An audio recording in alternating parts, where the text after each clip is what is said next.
Get closer to Bruce, so please feel free. We usually need somebody to break the ice here. Come on, who's the courageous one who's going to do this so we can get all these chairs in? Come on. Kat, you can't come up here with a dog, okay, like ours. You were first last year too, Kathy. Yes. Really? Really, nobody? We won't start the program until some people go up there, okay? Come on. Come on, come on now. There we go. There we go. That's what I like to see. Go, Fred. All right. That's what we like to see. All right, Fred. Down in front, Joe. Yeah. Joe, you're going to have to kneel. Sorry. You're used to that as a down in front.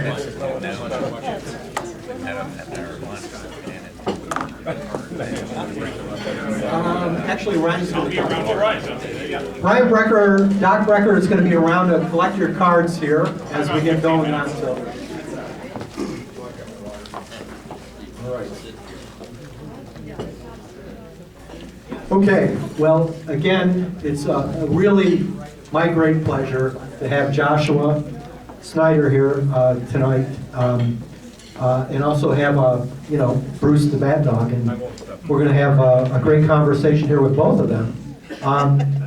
For any of you who've been to the ballpark, starting with Milo and continuing the tradition with Bruce, I mean, you can't help but love them. I remember I was doing a column a couple of years ago with Milo and Joshua, and I was talking to Dan Mason about it, because we didn't know how this was going to take off or whatever, and it took off like gangbusters. And it's just amazing when you go to a game, and Milo and now Bruce, I mean, it doesn't matter, as Dan Mason told me, Wings could be losing 18-0, not that he wants the Wings to be losing 18-0, but every time either Milo or Bruce goes out there, everybody forgets about it for that little time, and there's just such excitement, there's such joy, there's so many smiles that occur, and it's just so great to see that at the ballpark. And both Milo and Bruce have really become kind of faces of the franchise as well. And who doesn't love dogs? So without further ado, Joshua, Bruce, come on down.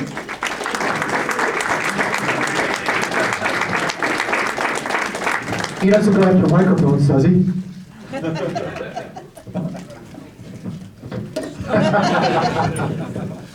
Microphone, yeah. All right. So I got to tell a little funny story here, like when Bruce is coming in with Joshua, and we got Priscilla Astafin over there, and Priscilla, you may notice, has a bat-shaped cane, like a baseball bat, and he immediately started going for it, just his natural instincts and so forth. Joshua, great to have you. Thanks so much for doing this, and same to you, Bruce. Let's go way back. Let's go back before training bat dogs, before Milo, before Bruce. And let's go back to when you started falling in love with Goldens. You're in high school and so forth. Tell us about that and what attracted you to these beautiful animals. Yeah, so my dad actually brought home our first golden retriever from Lollipop Farm. So I was a little bit weary. I wasn't, I wasn't a big dog guy back then, honestly. But he brought home this golden retriever, and we just bonded and fell in love, and I just really opened my eyes to dogs in general. I actually took my senior pictures with the dog. Eddie was his name. Great guy. Love that good dog. So, yeah, that's where it all started. And Goldens they're really people-loving dogs, aren't they? You found that out right away. I mean, they just gravitate to people, don't they? Oh, absolutely. They're very social dogs. Yeah. So, let's talk a little bit about Milo to start out with, because he's the first bat dog. So you come back. You had served with the U.S. Marine Corps 4 years. You had 2 deployments, Afghanistan and Romania. You come back to the States. How soon was it when you got Milo? I think I had just gotten out in 2015. And it was a couple months later, and yeah, it was a dark time for me, honestly. I was living in my mother's house at the time, and I was like, Mom, I'm gonna go get a dog. She's right over there. She's like, yeah, no way. Well, I was already on my way to get Milo. So, yeah, we got a dog, and I brought Milo in, and, you know, he just did so much for me that, yeah, it was really just very powerful. And then that's what led me to actually train dogs. So, yeah, I started training dogs, and, you know, I do some training here and there with Milo, and, you know, like I said, that's what led me into dog training, and just saw how powerful the relationship could be, and everything like that, so. So, you know, a lot of veterans have difficulties transitioning to civilian life. Milo helps you out. What is it? Is it, you know, we know, any of us who have had pets, we know that, you know, they love us unconditionally. They sense when things are wrong with us. They have this energy almost sometimes to take that out of us, you know, like if we're anxious, something's bothering us, or whatever. Can you just talk a little bit about that relationship with Milo and what he did for you? Yeah, I mean, it was that unconditional love that you're talking about. You know, he just, no matter good day, bad day, doesn't matter, you come home, and he was just so happy to see me, and yeah, it just went really far, honestly. Mm-hmm. So we mentioned in the beginning about Tim Doohan. So Tim calls the place where you're working. So take us through that, how that all came about, and the reservations maybe that you had first about, oh, I don't know about this. Yeah, so the dog training company that I work for, my boss came to me and was like, you know, the Rochester Red Wings just reached out to us and want to know if we have a bat dog. And I'm like, what is this? You know, it just wasn't a thing at the time. So my boss came to me and was like, well, I know you have Milo. What would you be interested in, you know, training Milo to be a bat dog? So I was, you know, scrolling YouTube, you know, all social media, everything like that, to see what a bat dog's duties was. And immediately in my head, I'm like, no way, not me. 12,000 people? Nah, you know. So I actually took a couple of days to think about it before I gave my final answer. And yeah, I just agreed to it. I'm like, what do I got to lose at this point? You know, I basically, you know, honestly, I had nothing at the time, so. So tell me about like the training you were doing before that, and then the training that's involved here, because this is now going to fetch this piece of lumber in front of 12,000 people or whatever. So tell us a little bit about your experience first as a trainer, and then how you had to adjust. Yeah, so I only had trained like obedience, typical like basic obedience, come sit, stay down, heel, maybe some jumping. And this was super advanced, especially live in front of, you know, 11, 12,000 people. This was way off my title at the time, you know. I was just a trainer. So yeah, I reached out to actually a friend of mine down in Florida, and she had trained service dogs to fetch things. So she kind of gave me the lowdown, basic information on how to train dog to fetch, and I just started implementing it. And Milo was, I think he was 4 at the time, so he wasn't a puppy by any means, and man, it was difficult. It was real difficult, because if you get a dog had a puppy like Bruce, you know, you can instill that drive in them with the, you know, the mini bats and everything like that. But Milo, he had zero drive. Zero drive. So how did you, when I was talking to you years ago about this, like, it's in increments, right? You gotta, so explain that to us, like how you start the fetching process. I assume you're not starting with a full-fledged, you know, 35-ounce Louisville Slugger. You're starting small at first? Yeah, so with Milo, it's much different than with Bruce. With Milo, he was already big, obviously. He's full grown, he's 4, I think, at the time. So I started off with him actually holding the bat and have him hold the bat and then drop it and then do tons of reps of that. And then I would bring him up to the bat, and this is just in the yard. I'd have him, I'd bring him up to the bat and then I'd teach him how to pick the bat up. And then just different steps to where then later on I was sending him to the bat very close. And once I could successfully send him to the bat, that's when we started adding the distractions, what made me the most nervous. And I think Tim can attest to this, how nervous I was leading up to that first game. Yeah, I threw every single distraction that I could. I'd go to the ballpark with him and, we'd have people in the stands cheering, screaming Milo's name, had somebody in catcher's gear throwing baseballs in front of him as he runs out to get the bat. We practiced like crazy. And you did this, it's like 4 or 5 months of training, pretty solid training you were doing? Yeah, I'd say probably 4 or 5 months. Yeah. And pretty much every day, you're getting out there? So I trained Milo at the house every day, but we were only in ballpark maybe a couple of times a week. Okay. Didn't you take them to some Little League games and stuff too, to kind of get the feel of it there? Talk about distractions, there's all things going on there, right? Yeah, seriously. I had a friend of mine, Dave Allen actually is his name, and he's on the wall at the Red Wings Stadium there. Former pitcher in Greece, right? Yep. Yeah.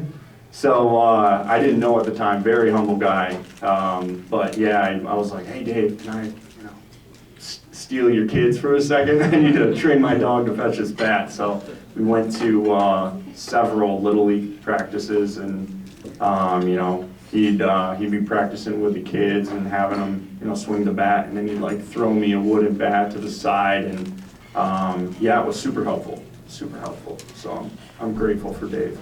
Now, the kids playing Little League, they're using metal bats and stuff, Mm-hmm. so how did you work around that? Because that would feel much different for him to get it in his mouth. Yeah, so Dave would basically sit behind home plate, and once the kid, got a hit or whatnot, he would throw a wooden bat to Milo, instead of obviously Milo getting the aluminum bat. So you mentioned about there's a lot of sleepless nights leading up to the debut for Milo. You're not eating. You're just like a basket case here. You're worried about what's going to happen. So take us to that night. We're at the ballpark. There's a big crowd. Yeah, so not only starving myself for, I can't remember how long, and not sleeping for, I can't remember how long because I was so nervous. So we're at the ballpark, and I was just beside myself. I'm looking up at the stadium, oh my gosh, this is crazy, and yeah, I was just a very reserved person, didn't go in large crowds. I honestly wouldn't even go in Wegmans at the time. So it was a lot for me, but I hadn't worked up to this point, so I had a little bit, tiny little bit of confidence in Milo, because I threw every distraction I could at him. So we're standing in the dugout, and I send Milo out to the first bat. I'm like, oh, here we go. And he was on a long leash at the time, and he did the same thing I did walking in the ballpark. He looks up.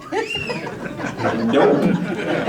Immediately turns around and comes back to me, and I'm like, whew, my biggest fear just came true. Oh my gosh. So, What was the reaction of the crowd? Were they just... Everyone laughed. Everybody laughed. I could distinctly hear everyone in the crowd just, just laughing at me, and I was like, oh man. I was like, in my head, I'm like, okay, it's now or nothing. So he thankfully came back to me where I was standing in the dugout, so I unclipped the leash and sent him, and he got it. And he batted 1,000 after that, right? I mean, Yeah, he was perfect. wow. So you said did you originally do it from the dugout, or did you do it in the seats right next to the dugout there? So we did it in the seats next to the dugout during, when we were allowed to play right after COVID. Okay. So, in your wildest dreams, could you ever have imagined that Milo and Bruce now would become these like celebrities? I mean, they just took over. I mean, like people would go to the ballpark. I was there a number of times, and the reaction was just enormous. Like, I mean, people just, they're paying attention right now. Every time he went out, there's applause, and they're smiling, and they're laughing, and everybody, I mean, it's just amazing the magnetic pull that he had. Could you ever have imagined it happening? At that first night that I had Milo there, absolutely not. When he messed up the first time there, but I knew, after he got the first bat, that it was gonna be something special, honestly. And I think Dan Mason came down to me during the first game or towards the end of the first game, was like, "Josh, do you want to do this again?" I'm like, yeah.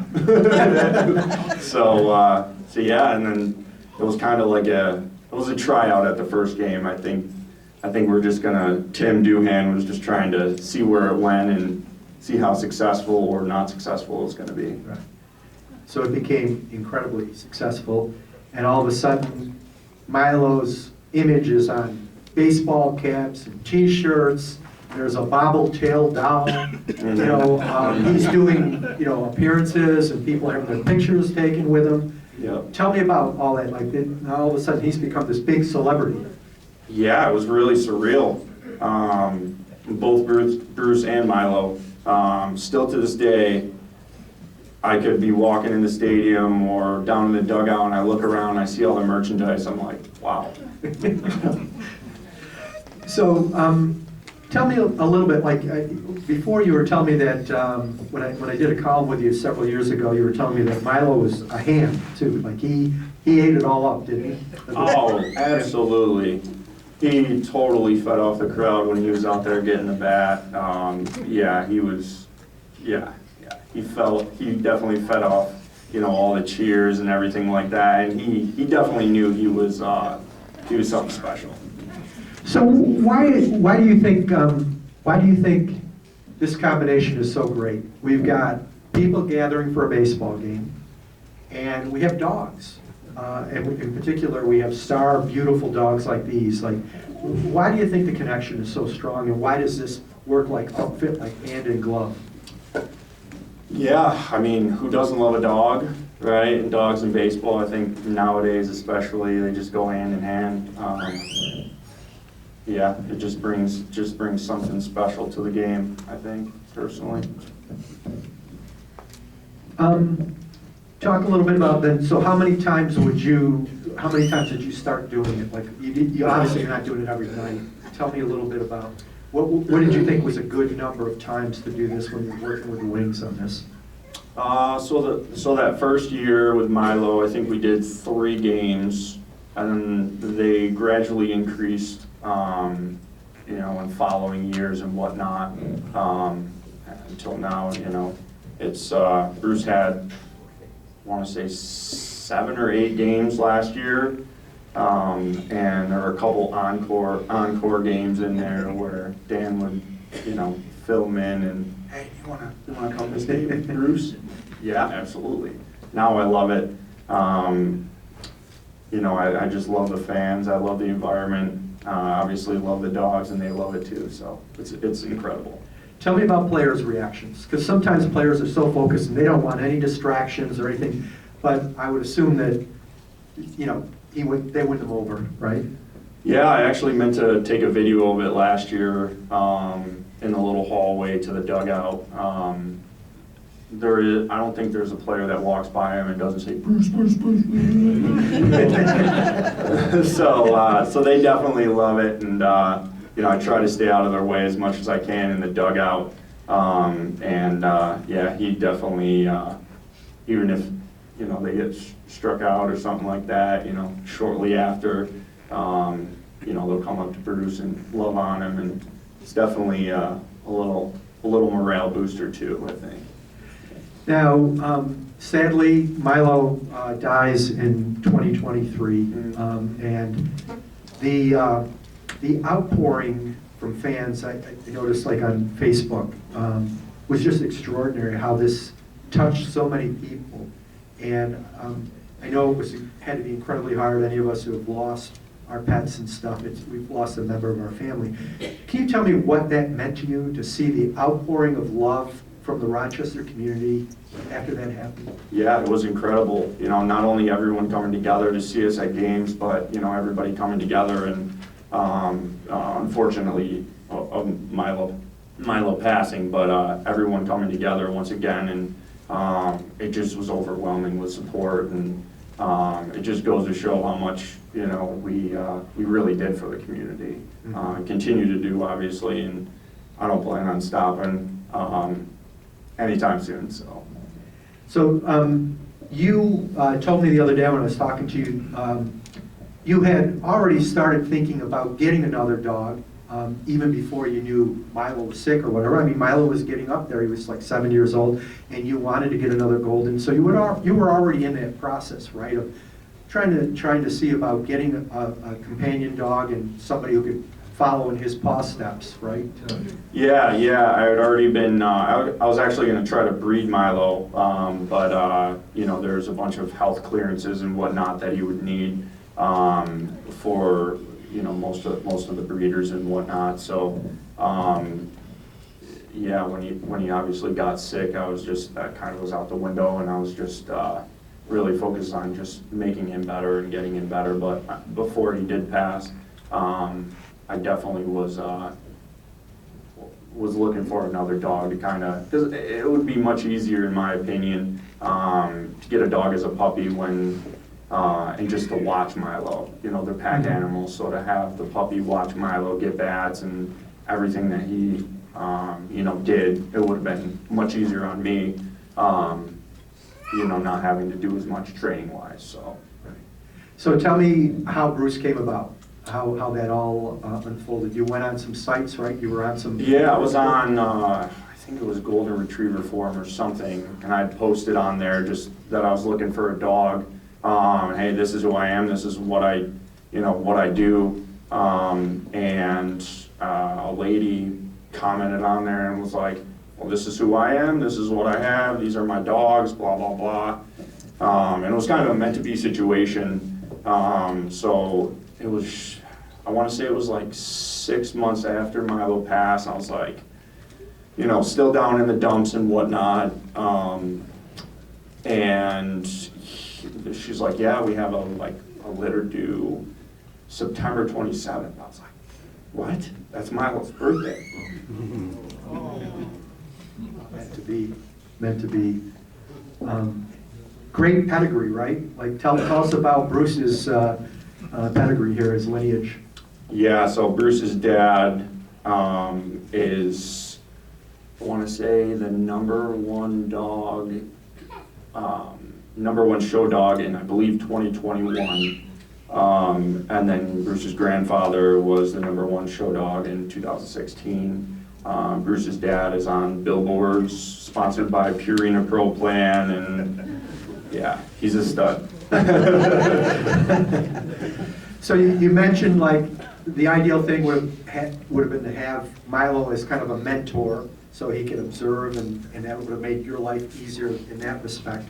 And then, so take us through this process. Like, you started really early, from what you told me. Like, you got those little mini bats, like you see in the gift shop there, and you know, with the Red Wings, and you started tossing those toward him when he was a puppy? Yeah, I already had the bat ready by the time I brought him home. I had the little mini bats. They're ready with a little dog collar, probably about this big. Little dog collar that was stitched like a baseball, and I had it all laid out. And I immediately started practice with him literally day one, and yeah, was a little bit of a struggle getting past the youth side's bats with him because he was so small, but we did it, and here we are. That first game 2 years ago at the end of the season, he'd like pick up the bat and can his head, and he's hardly able to even hold the bat. He wasn't even a year old yet, but I was like, telling myself before that game, I was like, no matter what he does on that field, people are just gonna love it. So last year, some big developments. Bruce gets called up to the big leagues. So you go to DC, Washington Nationals Park, and so forth. This has got to be such a wow experience when you walk out onto that field, major league ballpark, and like he's in the big leagues, you're in the big leagues. Yeah, I mean, everyone was there to see him, not me, so I was just, kind of in the background type thing. Yeah, it was really surreal when I walked into like where the players park, and I was like, oh man, like these are nice cars, man. And then we went down the tunnel, and I see, the W in the background. I was like, wow, I've seen this before. Every time the players come to a game, they're taking the pictures with the, in that hallway with the W in the background. I'm like, wow, this is amazing. So it's really surreal being there, and I met up with Carissa from the Nationals, and she was amazing. Gave Bruce a little care package, and they had a jersey for me, my wife, and my daughter Riley, and she was, I want to say, maybe a year at the time, so she's pretty young, and it was just, I held the jersey up, and wow, I'm like, wow, this is amazing, and then walking on the field was really surreal as well. I'm used to, the Red Wing Stadium is amazing, but this, big, no offense, I was like, oh my gosh, it was amazing. And honestly, I felt a little bit overly confident walking in there, and I practice in that hallway that the players usually walk down. I practice on the field, and when it was showtime, Bruce actually kind of messed up as many times as we practiced. So I was standing in the dugout, and I'm like, okay, here we go, all or nothing. I unclip his leash, and there's about 17 cameras lined up in front of us, as you can imagine. And then we have something I didn't practice for. We have the mascot over on first base.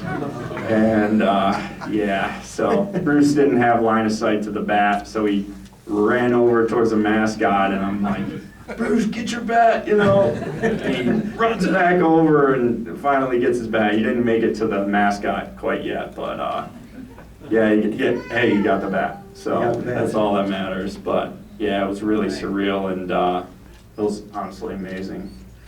You, one of the things we talked the other day, you were telling me about maybe something that you learned from Milo and Bruce is like, everything's gonna be okay. Like even if they screw up and you level up, you go up to another level, it's all right. I mean, it's gonna work out. Talk a little bit about maybe lessons you've learned from both of these. Yeah, I mean, and both dogs have taught me so much. Yeah, I mean, like I said, I wouldn't even go in Wegmans. I was just, it was just really hard for me to go out in public, and obviously the dog's just unconditional love, and showing me what I was capable of and what I am capable of. And it's just, it was really eye-opening. Especially getting called up, and it was like, wow, it's made it this far. Yeah.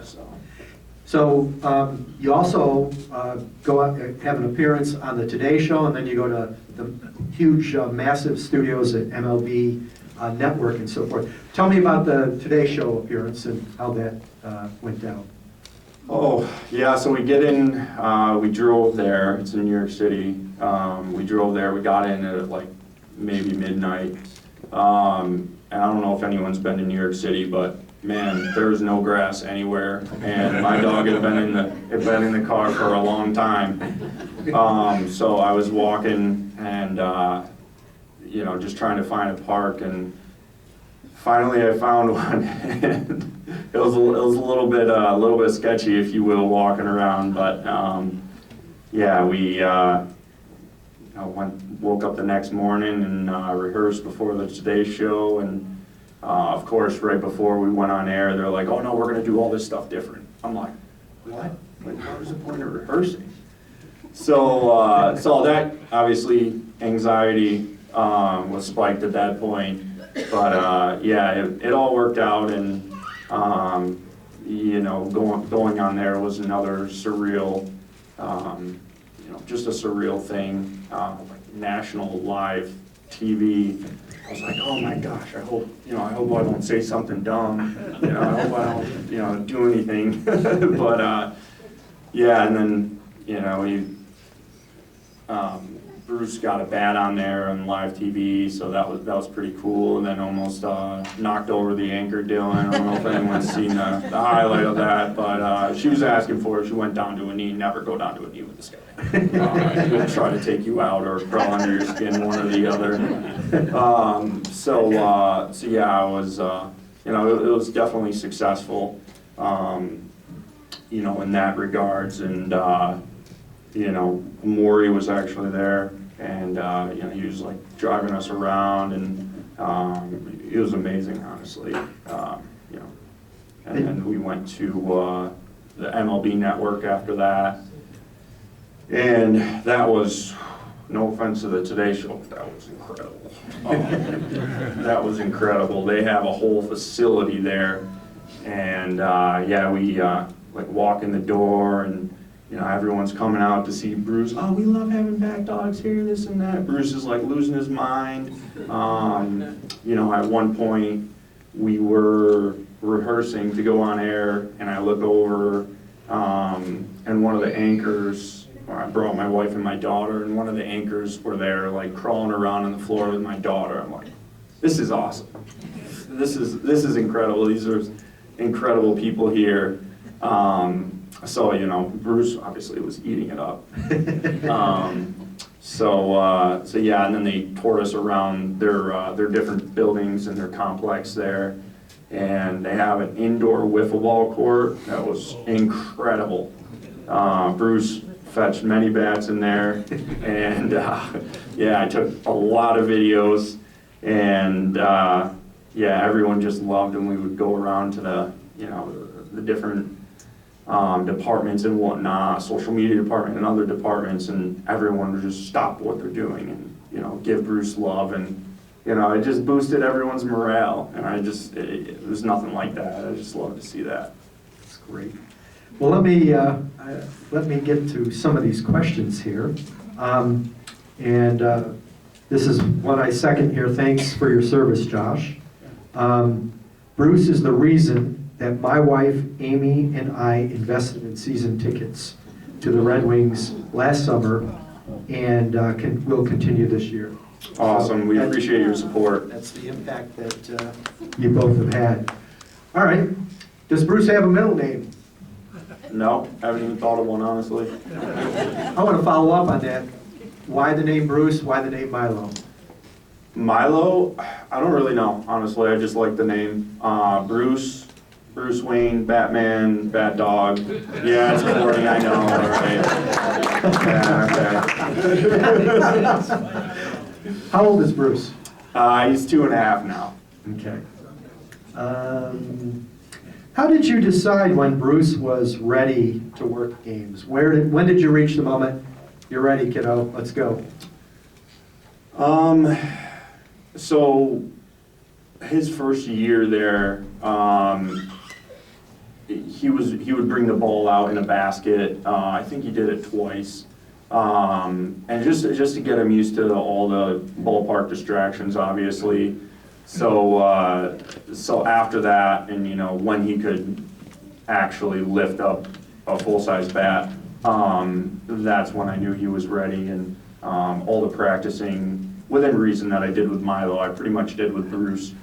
So when he was able to ace it, if you will, and pick up the bat, a full-size bat. That's when I, said, okay, it's time. We're good. Give Dan the thumbs up. We're good. This is a good question here. When does Bruce start training for the season? I mean, he's in off-season right now, right? Yeah, he's definitely full-blown off-season. I mean, I've been practicing with him here and there in the wintertime, but it's been so cold out. Yeah, I mean, we'll do it off and on in the off-season, and probably about, I don't know, maybe a month before the game, that's when we'll really hunker down, and I'll start throwing a lot of distractions at him. But I mean, it's like muscle memory.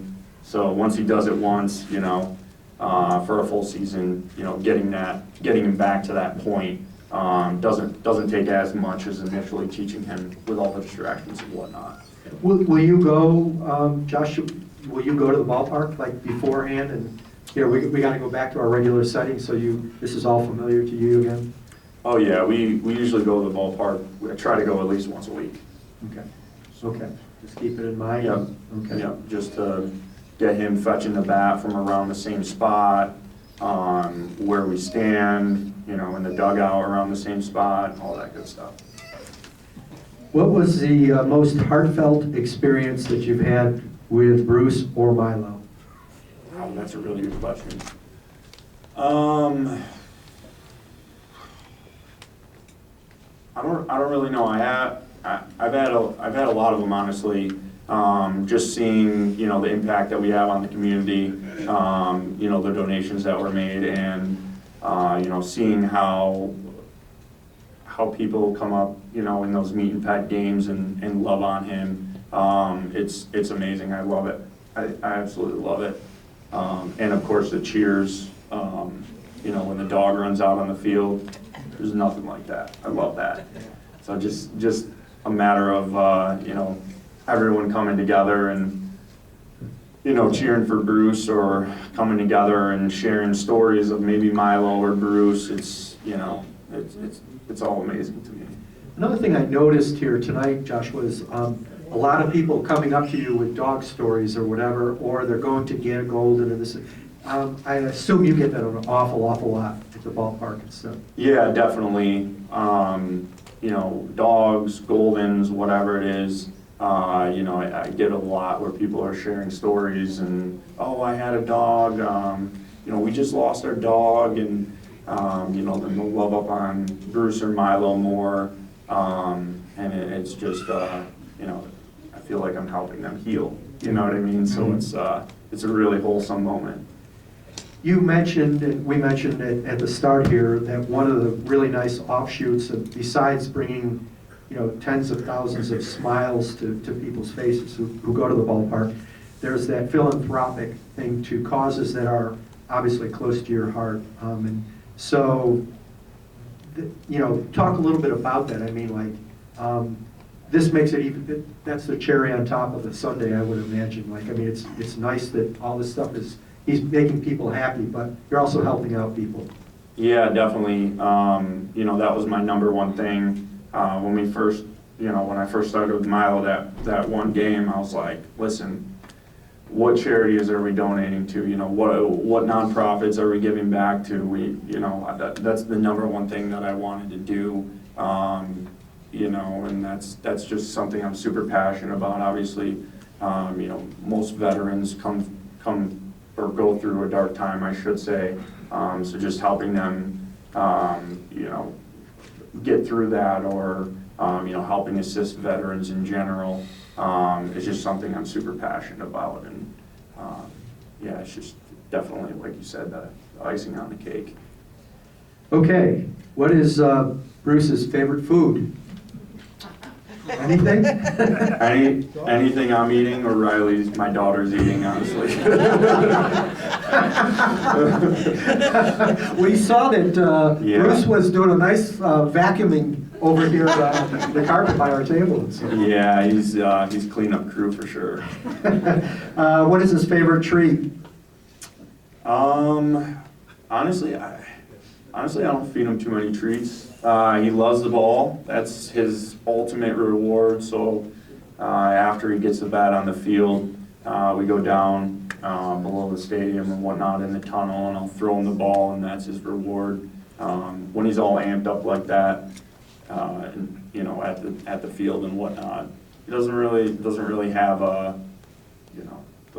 an appetite at that point. So playing with him is best. Is a ball his favorite toy? Absolutely. Okay, because that was the question here. Favorite MLB team? Of course, the Nationals.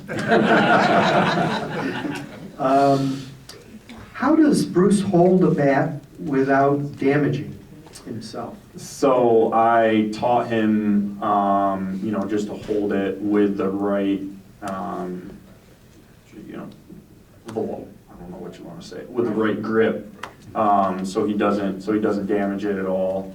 And that's a big thing that a lot of people, people will be trolling and whatnot on Bruce content. Oh, he putting teeth marks on the bat, this and that. Well, it doesn't happen. He knows to grip it just the right, with just the right strength to not leave any marks whatsoever. Even our practice bats that he's done thousands of repetitions with, not a single tooth mark on it. And that, I think it's just something that comes with time and repetition, that he knows exactly the strength to grip it with. Now, I have a follow-up on that. I always wondered, guys like to put pine tar on their bats and stuff. How do you avoid, getting in that goop? Yeah, so we get that question a lot as well. So he knows exactly where to grab the bat, where the pine tar is not. So if you see the bats that he's, the pictures from Joe or whatever photographer, so he's gripping towards the end of the barrel of the bat, where they usually don't put pine tar. So he knows the exact spot, and that's, once again, just through repetition, tons of repetition, and he knows right where to grab it. How did Bruce enjoy the crowd in Washington versus Rochester? I think he's more loyal to Rochester, honestly. Yeah, definitely. He's more of a small town dog? Yeah, Okay. small town boy for sure. Okay, all right. What happened with the scarf with the MLB debut patch? What's that? Oh, the bandana. Yeah. Whew. How much time we got? Yeah, I'm not really sure. Honestly, Topps was going to make a card out of it. They were going to cut it up and put it in the card. And yeah, they didn't end up doing it. Long story short, I'm not sure why. But yeah, touchy subject. Okay. Tell us about Bruce's relationship with your daughter, Riley. Oh, they are inseparable. She absolutely adores him. Yeah, she'll take his ball and run around the house, and he will definitely chase her and try to get the ball from her. And yeah, it's adorable. It's adorable. They're definitely best friends. And obviously cleanup crew. So if I would let him, he would sit right under her high chair and wait for food, and she would definitely drop it to him. I was going to say, is Riley egging him on and stuff oh, here, Yeah, like I said, I usually have him in a downstay away from her high chair, but I swear when she's eating, I'll watch her, because she knows Bruce is going to get it later, so. All right, well, those are all the questions we have. We just want to thank you and Bruce so much spending the night with us, and we'll be seeing you at the ballpark many, many times, and you'll be bringing more smiles to our face. So thank you so much, Joshua. Yeah.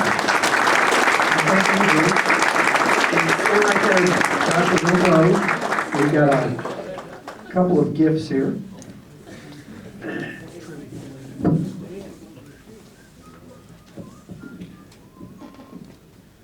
So we have a check here, and you can open it up. And it's a donation we wanted to make as an honorarium for you. Wow. And it is for the Finger Lakes Family Counseling Services. Family Family. counseling, Yep. yes. Yeah, so we just want to, as a thank you, we want you to have that. Thank you. And this is actually not just for you, but you, Bruce, and Milo are honorary members of the Rochester Baseball Historical Society. Wow. So, there you go. All of them. Thank you. Maybe we can give Yep, let's get a picture. If we could get, Milo up here with this. Like, Yep. You can just stay here, do you think? yep, Joshua, can you move a little closer to Scott and put the dog in the center?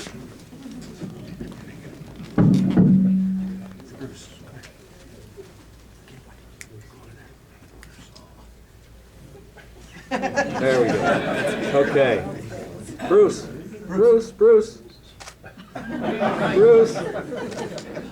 All right, what a great picture. One more. All right.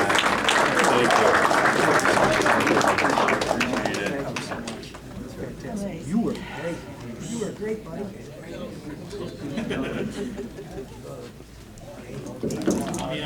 We'd also, let's see here, we got to pick the 50/50. And what about, are we all done with the silent auction? Yeah, so you can get your last minute bids in for the silent auction. Get your last minute bids in. After we draw the 50/50 raffle tickets, we'll close the auction. And if there's any items that haven't been bid on that you want to make an offer on after the auction's over, feel free.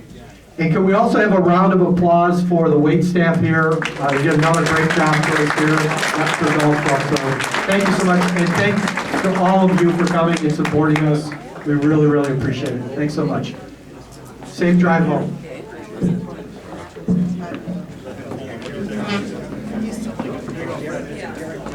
Got worse. Yeah, let's have Josh.